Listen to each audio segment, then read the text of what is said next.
Hello viewers, after long time වෙනස්ම විදිහේ video එකක් අරගෙන තමයි අද ඔයාලා ගාවට ආවේ. ඉතින් මේ වීඩියෝ එක හරිම පින්බර වීඩියෝ එකක්.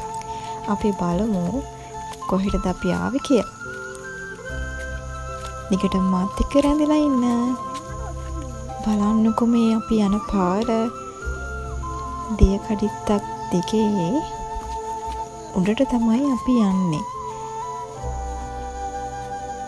වටේටම කැලෑව රූස්ස ගස්. ඉතින් මෙන්න මෙතනට තමයි අපි ආවේ. තාම ඔයාලට හිතාගන්න බැරුව ඇති. හරි ඉතින් මං කියන්නම්කෝ. මේක ලස්සන ආරණ්‍යයක්. හරිම පින්වන්ත පින්බර. හරිම නිස්කලංක පරිසරයක් තියෙන. ගියාම හිත නිවෙන ලස්සන ආරණ්‍යයක්. ඉතින් මෙතන ස්වාමීන් වහන්සේලා වැඩ ඉන්නවා.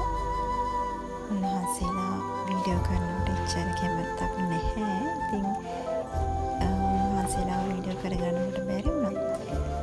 ඉතින් මෙතන ආර්ය මාර්ගයේ ගමන් කරන පින්වත් ස්වාමීන් වහන්සේලා වැඩ ඉන්නවා.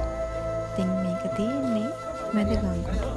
ඉතින් අපි ගියේ දැන් මෙතන මේ දවස්වල ධර්මශාලාවක් හැදෙනවා. ඉතින් ඒ ධර්මශාලාවට උදව් කරන්න ඒ හදන වැඩ කටයුතු වලට උදව් කරන්න තමයි අපි අද මේ මෙතනට ගියේ. ඉතින් මේ විදියට අපි ගොඩක් ඒ සඳහා දායක වුණා. පුඩි අකර තැබ්බෙකුත් වුණා. හැබැයි හරිම සතුටුයි.